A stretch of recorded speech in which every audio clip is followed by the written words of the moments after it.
So I kind of wrote it down. That's going to make it easier for me. Yeah, make it easier.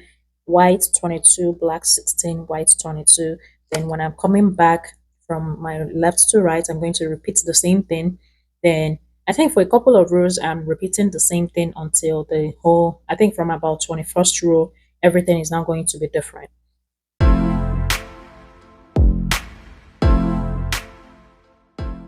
Hi, welcome back to my channel. My name is Amara. If you're new here, thank you for joining. If you're a returning viewer, thank you so much. I appreciate all your love and support.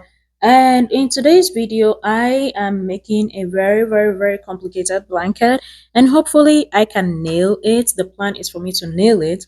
So as always, already grafted out. Yes, it is a San Francisco 49ers blanket. So this is my graph.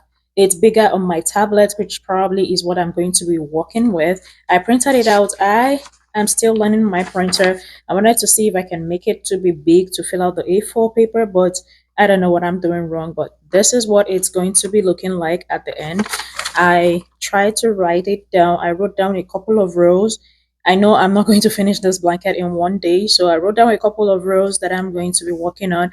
And without further much yippee yappy, let's get into this project. Okay, so I have my yarn. I have the black color, I have the white, I have the gold, and I have red. So those are the four colors that this blanket is going to have.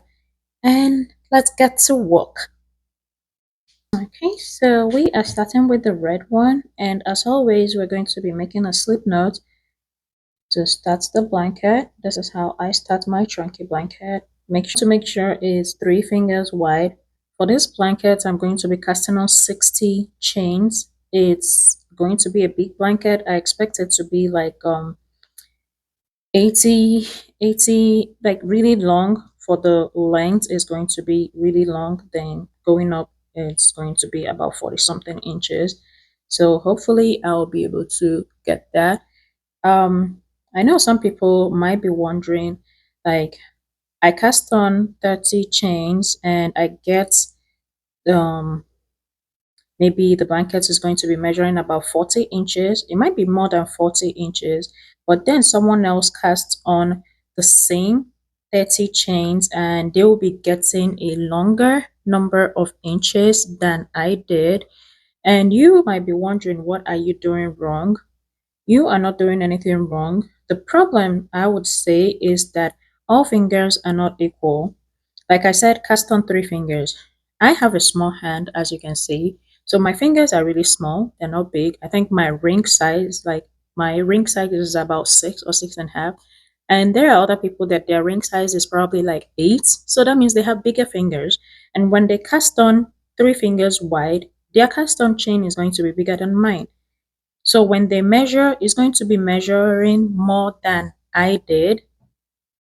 If we all did the same number of cast on chain, mine is going to be smaller than theirs.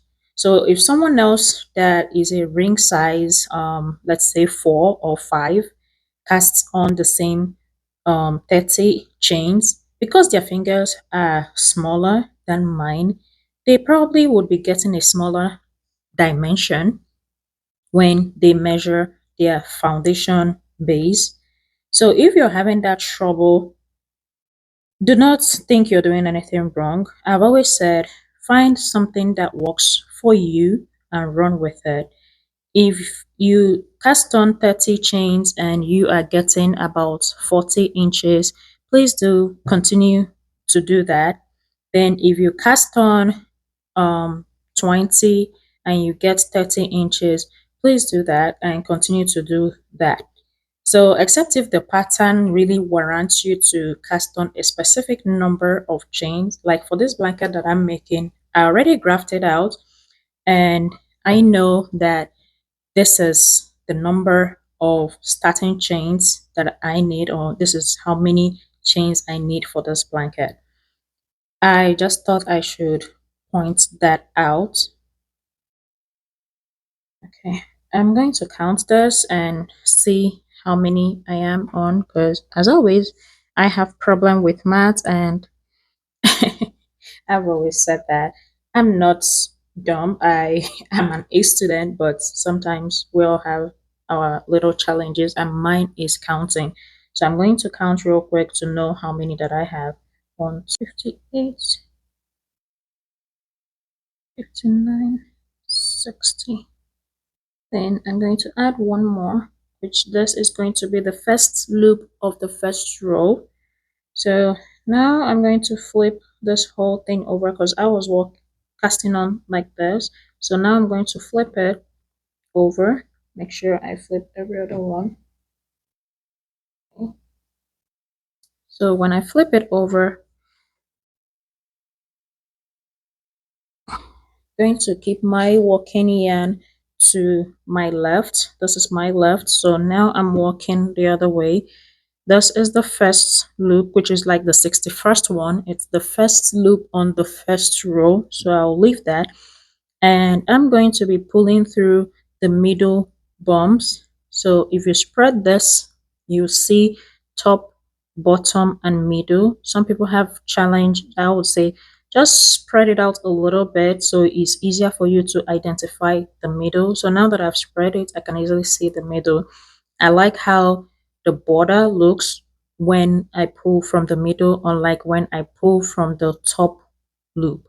But if the top loop is easier for you to pull from, or the top part rather, the top part of the loop is easier for you to pull from, please go with that.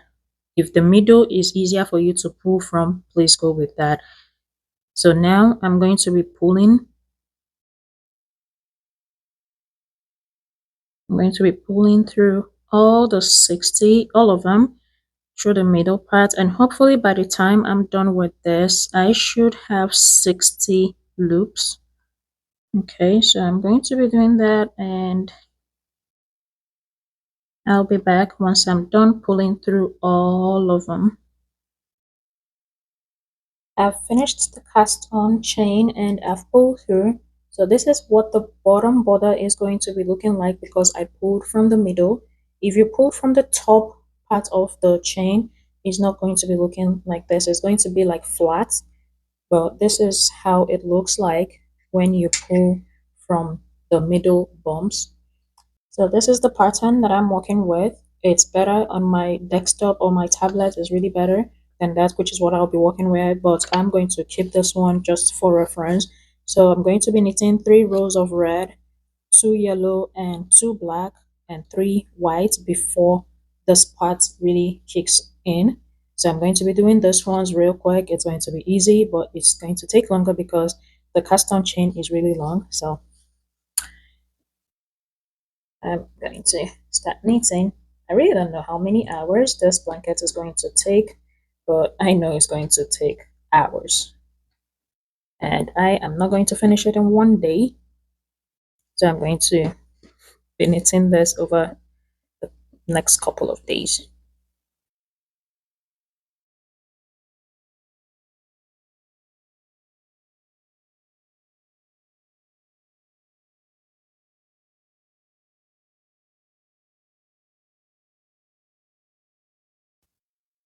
Okay, everyone, welcome back. So this is what the blanket is looking like so far. I haven't measured it yet, but when I measured the foundation shade, it was measuring about 85 inches, I believe. It's really long, and my table is not so long. So, but this is what we have so far. I have about 12 rows. Each one is 3, 3, 3, 3, 3. That's 12. And this is what the pattern is looking like. I have it on my tablet here. So now I'm going to be starting the pattern itself, like the blanket, like this pattern. So I'll be starting that one here. Okay. So to do this, like I have a video of it, to be able to achieve this pattern here that is in the middle, it's going to require a lot of cutting and burning, and a lot of cutting, burning, counting, changing colors. So I kind of wrote it down. That's going to make it easier for me. Yeah, make it easier. White 22, black 16, white 22. Then when I'm coming back from my left to right, I'm going to repeat the same thing. Then I think for a couple of rows, I'm repeating the same thing until the whole, I think from about 21st row, everything is now going to be different. To achieve this, it's going to require a lot of cutting and burning. So when I finish the white, I'm going to cut the white off, use the burn method to join the black and knit 16 rows. When I'm done with that, I'm going to use the burn method again, cut off the black, join the white and knit another 22 rows. So that's how I'm going to be doing it. Each one, like now here I have W15, B6, W is white, so I'm going to knit 15 white, cut it, change the color to black, knit 6, then cut it again, join and knit this yellow or gold, join and knit 18, then cut it again, join the black, knit 6 rows, and then complete with the white. So it requires a lot of cutting and burning. So if you want to, that's what I explained in my earlier video. Someone was like, can I go in depth about it? So that's how you go in depth, or this is me going in depth. You have to cut and burn.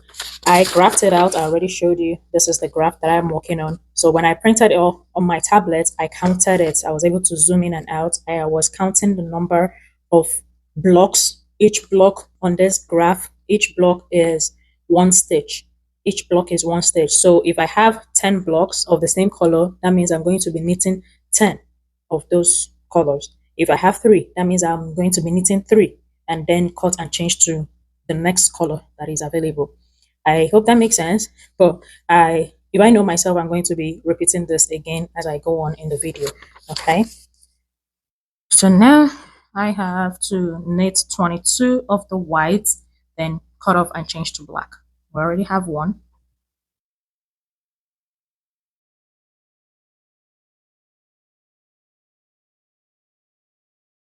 All right. So now I have 22 of the white. I'm going to be cutting it off.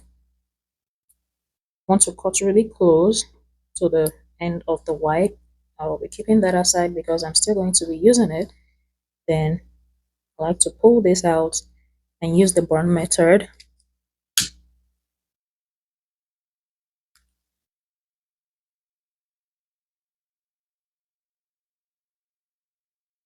Another method that might work in this is how you make a checkered print blanket or a checkered pattern, like working with multiple yarns at the same time. That would work also. But then when you get to the part when you're just doing one or two and then changing the colors again, that would be really difficult to work with. So you want to always pull, make sure you pull the yarn to make sure it's not coming apart before you start knitting. So now I'm going to go back and knit this white that I pulled out. Okay, so on my graph, I'm supposed to knit 16 of the black.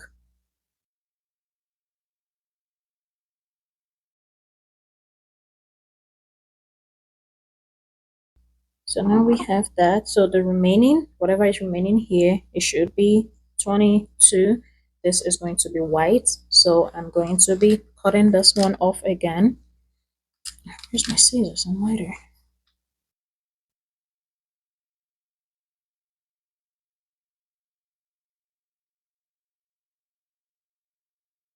So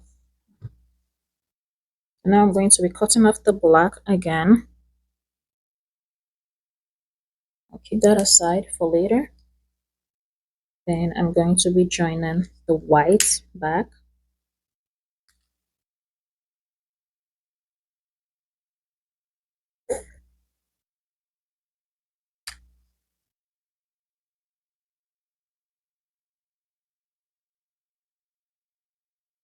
Honestly, making a multicolored blanket, I would say I hope it's mostly for decorative purposes because I don't trust these colors not to bleed into each other. Regardless if you use a color catcher, you pre-watch it and use vinegar, they may bleed into each other. So I want to believe this blanket is like for a fan and it's just for decorative purposes. Okay. So now I'm going to knit back the whole rows. I should have 22 left. So I'm just going to knit the whole of them. Then when I'm done, I'm going to be going into the next row, which is repetition of what I just did on this row.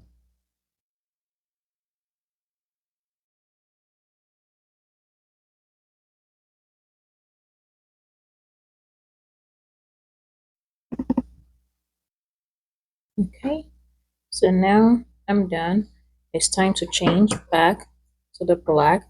Like I said earlier, I think for a few rows, I am kind of repeating what I did from left to right. I repeat the same thing right to left until just for a few, maybe like, I don't know, I think like about 6 to 8 rows, I'm repeating the same thing. Then afterwards is going to be different. Oh, that is too much.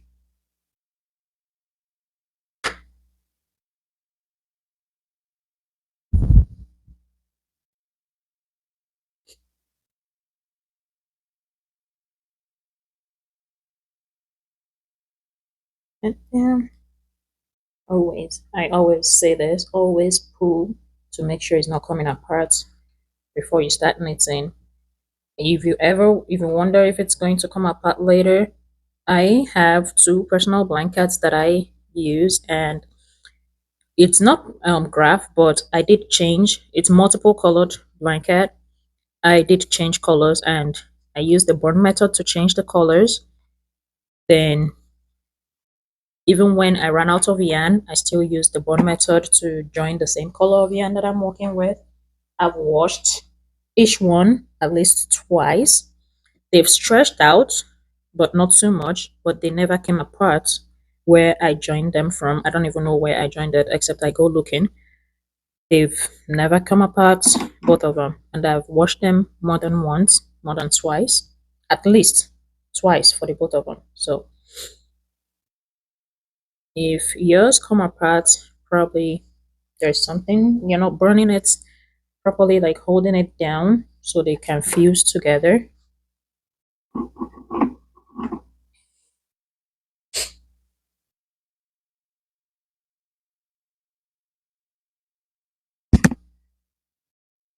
So this is what I'm going to continue doing, even when I'm changing the, like, I'm just going to keep changing it like this.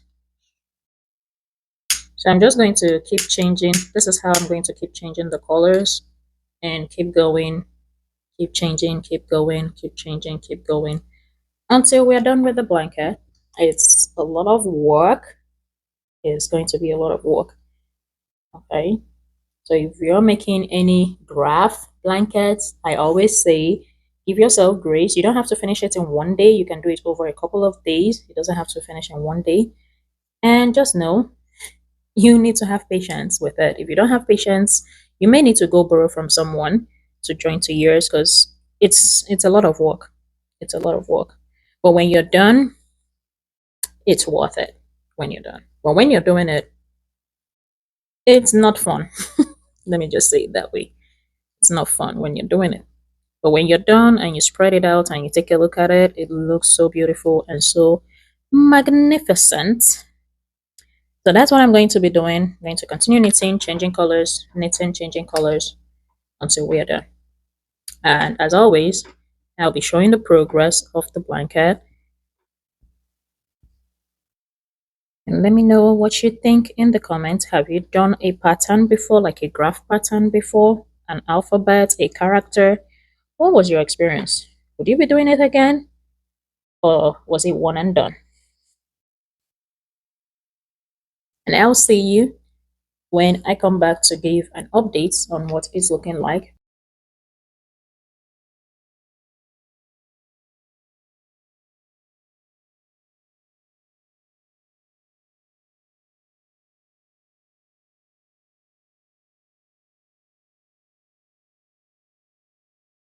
All right, people. So this is what the blanket is looking like so far. I have put in over 10 hours on this blanket. As you can guess, it's a San Francisco 49ers team blanket. It's really big. It's measuring about 90 in the weight, like going across is 90 inches. So I have overflow. My table is not up to that. So this is the overflow to this side, and this is the overflow on this side. It's really a pretty gorgeous blanket, but I don't think I'm going to be doing this. in the near future. It is it is something. It's time consuming with the changing of the colors, which I said earlier how I was changing the colors. I need, depending on the number of rows, like here is just one. I need one black. I cut it, change to white. Need one white. Cut it again, change to black. So it's a lot of cutting and changing colors. So if you've done a character or a graph blanket before, you know what I'm talking about. Like now, I'm currently here. I've already cut off the yellow, so I'm going to be joining the red. I believe, yeah, the next color I'm going to be joining is going to be red. So I'm going to join the red, knit the number of rows that is required, cut it off again, join the next color, which might be black or white, then knit the number of rows that is required, then cut it again and change. So lots of work, lots of cutting, lots of burning. That's why I'm like, I may not be making this anytime soon, like immediately soon. I might do it later, or maybe not. I don't know yet, but never say never. Overall, I'm really digging this project and I can't wait to finish it. So I have a few more rows to go up top. I'm going to go continue doing that and hopefully see you guys soon when I'm done. Okay, stay tuned. Okay, so this is what the blanket is looking like. I'm almost done.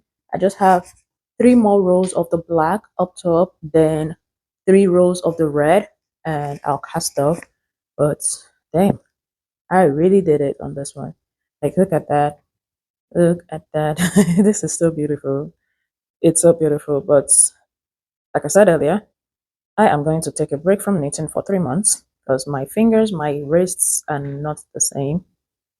The changing of the colors. This is not an easy project, so I don't think I'll be attempting it anytime soon. But this is what it's looking like so far. So I have 6 more rows to go. That should go by easily, and we'll cast off. Okay, people, so I'm done with the blanket. So now I'm going to be casting off. As always, I cast off. I don't know, for some reason, I like to cast off from my right towards my left. It's been a habit and I try to keep it that way. So now I'm going to be casting off, and this is the only time I double knit the ends. I've said that a couple of times. I don't like knitting the ends twice. So I double knit it and I tried to make sure this is also 3 fingers wide, same as the cast on, so that the blanket doesn't have a funny shape. So I pull and push over, like doing a slip stitch. I pull and push over. I call it pull crossover. Pull crossover. Or knit and crossover. I don't know which one. Knit crossover. So this is what I'm going to continue doing until I finish casting off the entire blanket. I did show what the blanket is looking like. Just a couple of rows. Oh yeah, I did show a couple of it. Clips of here and there, the progress. This is a huge blanket, a very big one. So I measured it earlier. It was measuring about 90 inches. It was more than 90, but let's just keep it at 90 inches going across, then about 45 going up. I'm still going to measure it again when I'm done, like fully done, and see what the length is. Thank you so much for watching. Don't forget to subscribe to the channel. If you enjoyed this video, please give me a thumbs up. That would encourage me to keep making tedious blankets like this. Yeah, thank you for watching, and I'll see you in the next video.